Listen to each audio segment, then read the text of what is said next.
Encourage learner autonomy. John Jones, an ESL teacher graduated with MAT ESL, told us a little bit about his experience in that program, so let's see how it was.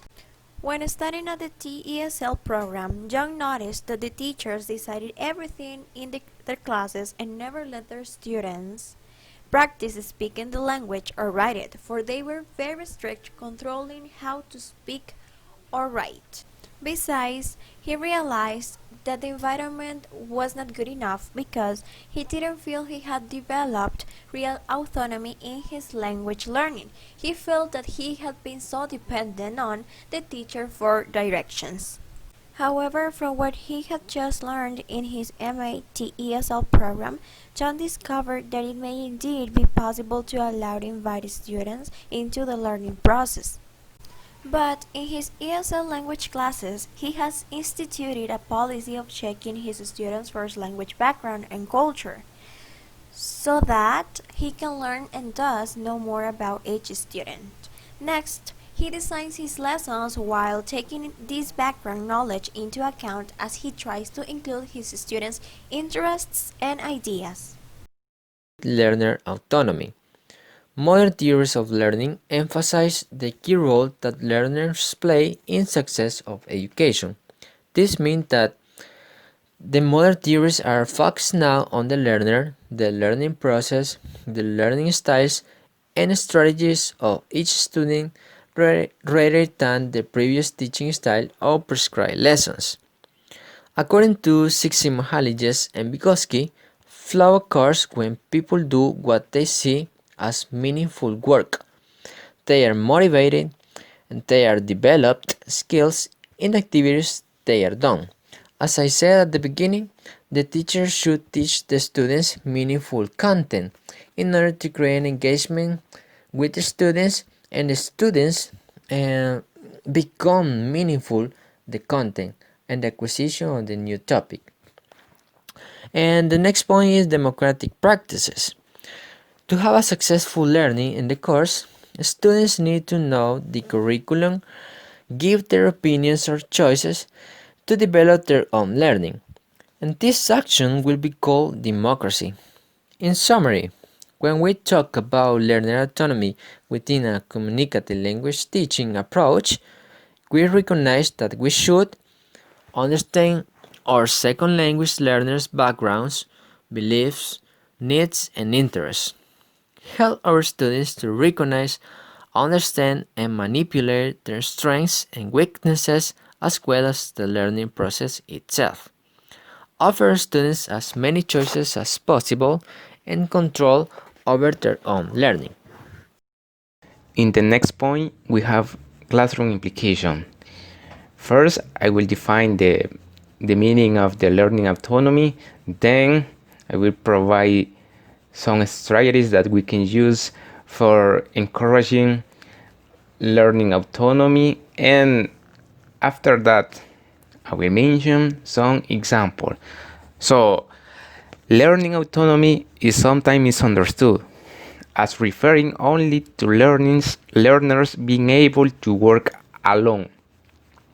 However, this also refers on how to collaborate with their peers, and in that way, learners can slowly discover how to move away from dependence on the teacher to independence with the ultimate realization of working alone of their learning. So, when we think of learner autonomy, in general, we think that the student is the center of the class. And in particular, we see second language classroom where students are interacting a lot, not only with the teacher, but also with each other. For example, the use of small groups, including pairs, represent one means of enhancing learning autonomy. Group activities help second language students harness that power, so they build their pool of learning resources because they can receive assistance from peers and not just from the teacher. Example, when students have a question, they first ask their group mates. And of course, if nobody knows the answer, they can ask to the teacher. And what happens when the students are lazy and don't want to work? Well, a solution for that is that the teacher can create groups where that more proficient peer can help their less proficient groupmates. Another means of implementing learning autonomy in second language education is the use of extensive reading program. Here, second language students are allowed to choose their own reading material that match their interests rather than the teacher interests and their proficiency levels. The students also have the choice of changing their minds once they have started such reading. The hope is that extensive reading will assist second language students to become autonomous, and self-assessment provides another general way for second language students to develop their sense of autonomous learning. With self-assessment, second language students no longer have to wait for the teacher to tell them how well they are doing and what they need to do next. An essential aspect of developing learner autonomy.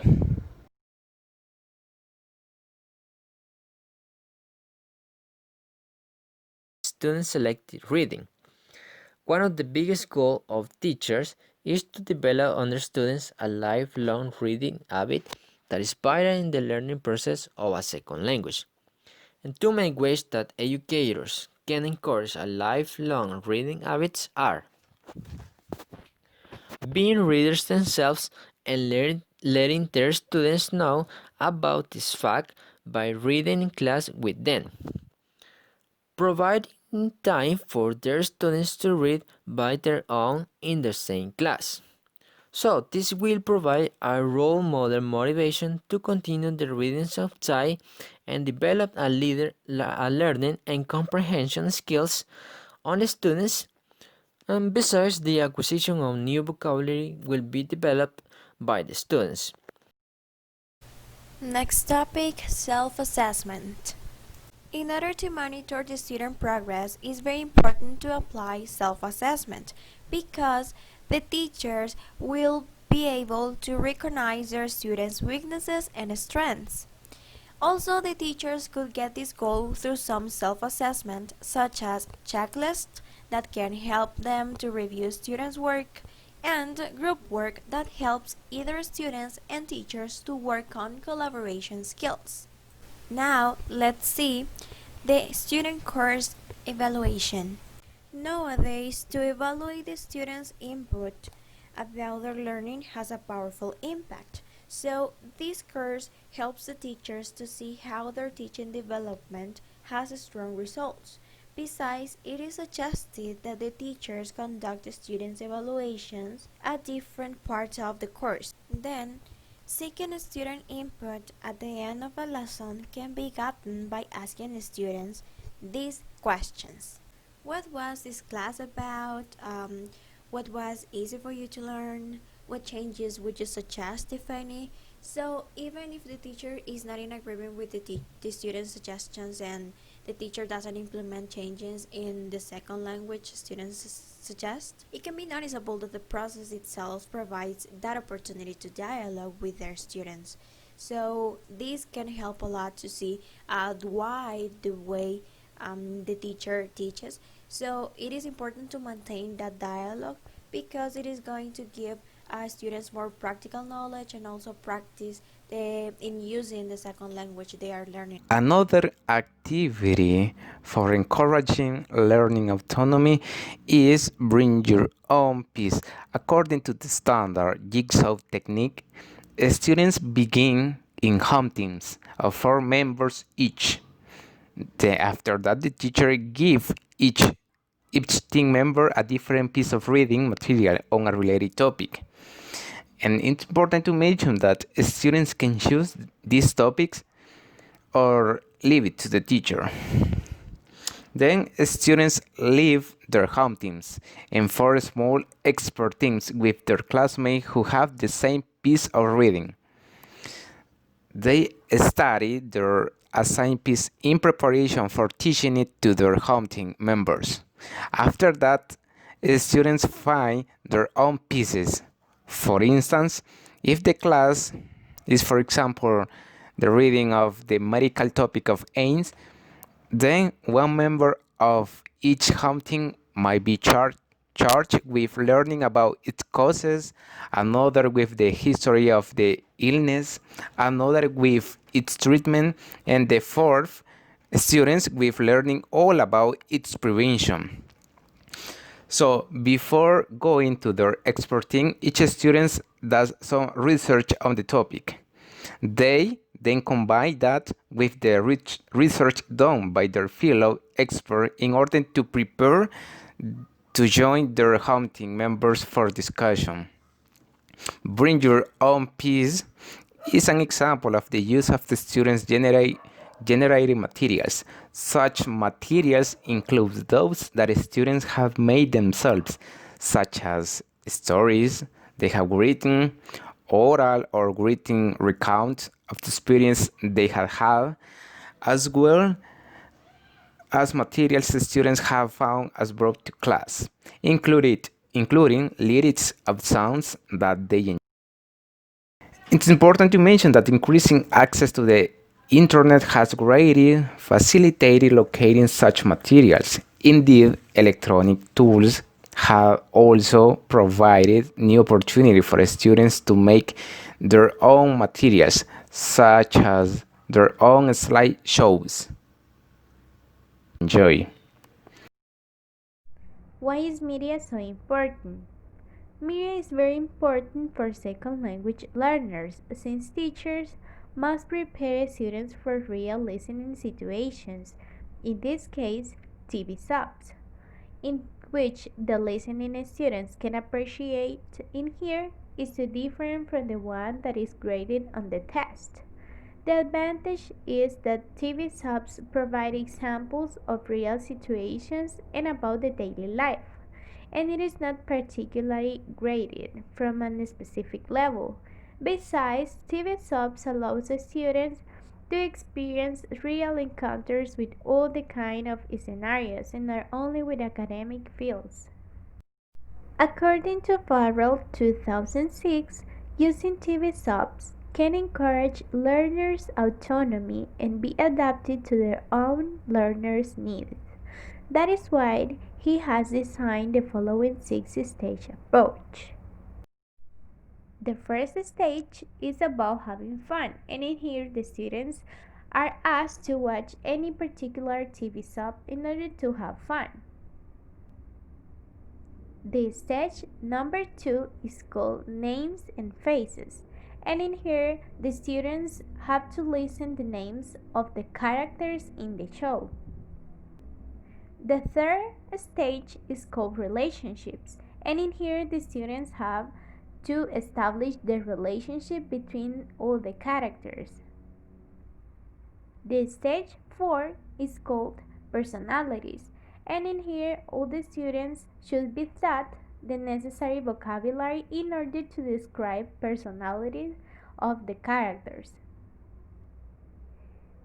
The stage number 5 is regarding to a summary, in which the students should be ready to watch the full content of the story. And the last stage, number 6, is regarding to fun again, in which the students are ready to watch the TV subs in English. The next topic is role of students. Remember these words: self-determination and freedom. Self-determination and freedom have to be joined by a specific goal in which students learn a second language with self-determination, responsibility, and partnership. Now let's talk about the teacher's role. And in here, teachers are no longer required to stay on their teacher toes and in their lesson plans, because now Teachers can look for learning opportunities and teachable moments that they would not normally be open to in a planned lesson, since they will be focused all the time on following the plan. To conclude, this chapter outlines the learner's autonomy in which second language students begin from being teachers dependent when learning the second language up to being independent in the language learning process. Also, this chapter highlights different learning styles and tries to focus on the students' strengths and limits their weakness in order to make students become fully successful second language speakers.